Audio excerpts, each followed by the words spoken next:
Yeah, very cool game. Now, I will admit, the game is a lot better when you include that that final mission to it. I think the Criminal's Past is a really good DLC mission. The problem that this game suffers from is that a lot of the DLC was obviously something that they already made for the game and they cut out. And this game is a product of its time, basically. In 2016, 2017, we had a lot of companies pushing for microtransactions and loot boxes, and on-disc DLC, content that wasn't really fleshed out all the way, and then making you pay extra to get the full game. And I do believe this game suffers a little bit from that. It's a great game if you have all the content. Also, another issue I have with this game is that they artificially limit you and your abilities at the very start of the game, where they say like, oh, you can't do all these abilities because you're gonna overheat your body.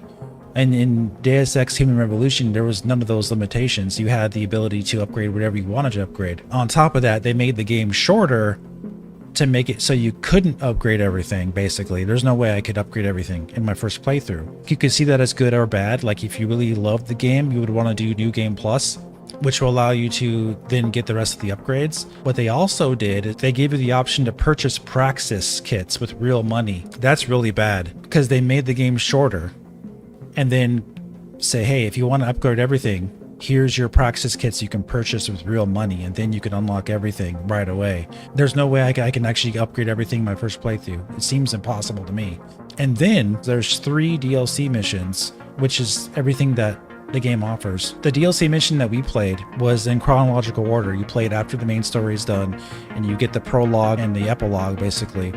And you get that really cool ending with Jensen and the psychiatrist. It would have been really cool if they would have worked that into the main game without needing you to purchase that DLC. They had like a season pass, and they had 2 different missions, and then that other mission, so there's 3 missions. And come to find out, basically, the other 2 missions are just missions that you should have done during the main campaign.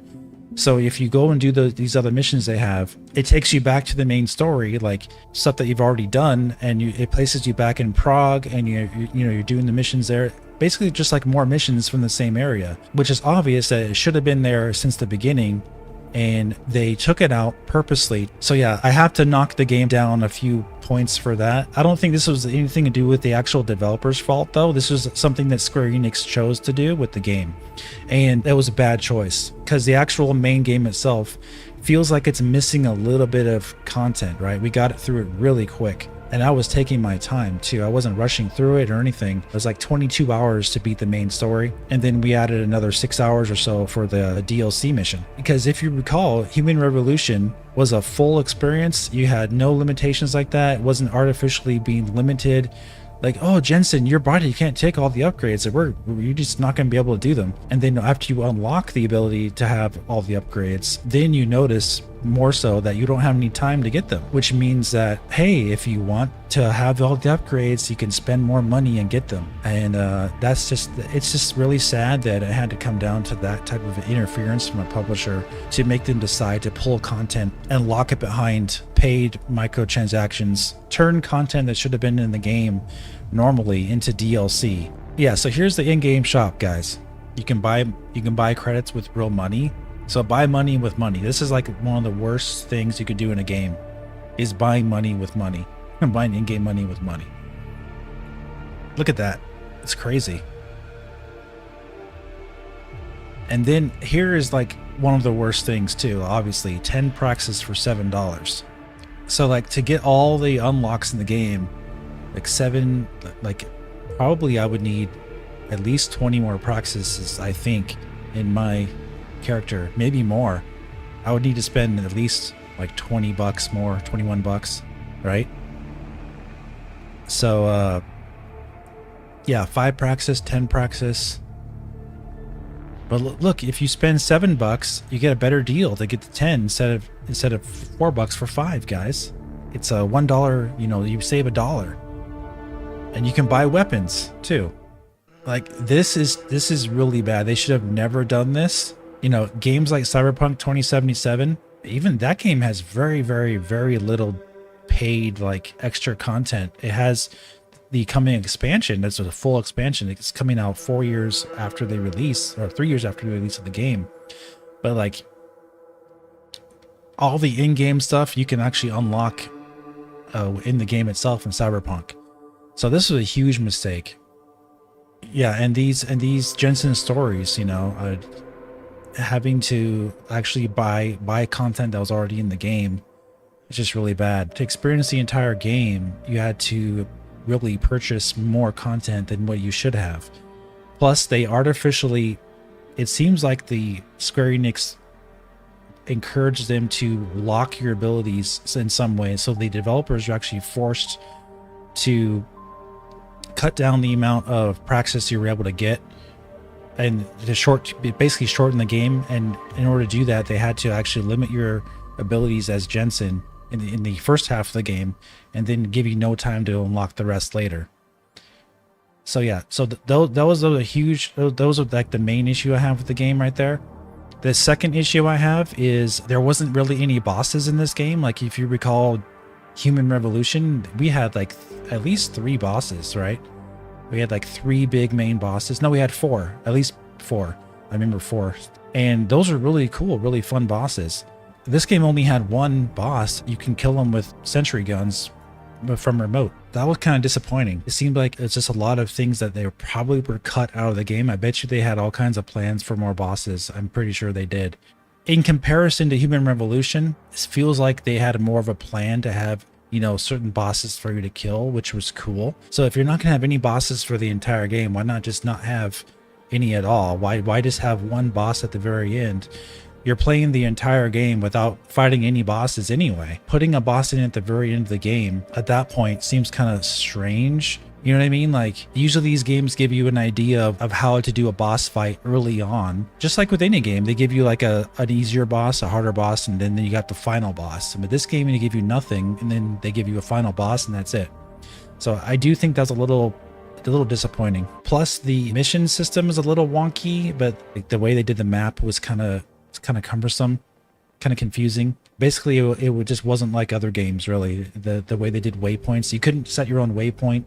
You had to like memorize where your apartment was, or you had to keep looking at the map over and over again. But if you could actually set a waypoint just to walk back to your apartment, that would have been a huge benefit in this game. The streets in Prague all look the same, so it's easy to just get turned around, you know, even there.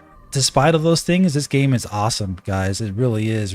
It's a fantastic game despite all those issues. The game is really fun. The combat's fantastic. I really enjoyed the hacking a lot better in this game than I did in Human Revolution. I thought it was done a lot better. You could do a lot faster. The minute-to-minute combat I do think was slightly better than Human Revolution, even though, like I said, it did feel like I had more freedom to do more combat in Human Revolution due to the less limited gameplay that they put on that game versus Mankind Divided because of their microtransaction practices. But the combat was still really fun. The gunplay is awesome. The controls are great. Sound effects are amazing. The art style is fantastic. The story is awesome. Like I love the story in these games. I thought it was really good. It's not as grandiose as Human Revolution. Human Revolution has a very big, grand story that you're a part of, and it feels just epic, right? Like your humanity's on the verge of a big change, and you're right in the middle of it, you know, and you're making these huge, monumental decisions that could shape the future. Mankind Divided has some similar feel to it, but it is more of an isolated, more personal experience, more personal story for Jensen, which is also great. But you know, I do think that the criminal's past story does make the overall game a lot better. So if I'm judging it with criminal's past with the main story, I do think it feels like a movie, like you're part of a big like movie that's going to be continued later, hopefully, right? Like you want to see what's going to happen next. with the people in the shadows, and with Jensen getting to know, like finding out who Janice is, right? And then exposing the corruption inside the people that he's working with. They're using Jensen for something that has to do with the augments, right? So I'm really excited to see what will happen next in the next Deus Ex game, which it looks like they are making, like we've been talking about. So with everything included, like, you know, with all the extra content that we played, I do think it's a really, really good game. I highly suggest you play it. Overall, I'll probably give it like a 9 out of 10, which is still a really, really, really high rating. But Deus Ex Human Revolution, I think, is a 10 out of 10. I think it's a near perfect game. No game is perfect. There are some flaws in that game as well, but I do think this is a really, really good game. Fantastic art style, amazing music, really addicting gameplay, fantastic side quests. Side quests and main quests have no difference in quality. That's something you don't see too often in games, and Mankind Divided and Human Revolution do a fantastic job of making every single quest that you do feel just as important, exactly the same. There's no difference. So like, I would love it if more games were designed like this, but you know, this game didn't sell very well, and as we brought out the reasons, the flaws, you could kind of see why. And it was also a product of its time. The Cyberpunk thing wasn't really getting popular until basically Cyberpunk 2077 came out. So I do think Deus Ex Human Revolution and then Mankind Divided were ahead of its time for their releases. But if they release a new version of this with how gamers expect things to be today in 2023 or in the future, I think we'll get a much more full, rich, content heavy experience. Very unlikely they'll do the same practice again while, you know, nickel and diming you on every little thing. Like, oh, you don't have enough praxis, like you don't have enough time to get them in the game. Well, you can buy them with money, you know. Very unlikely they'll do that again, because games just don't do that anymore. Very much a product of its time in 2016. I really think a new game would do the series well.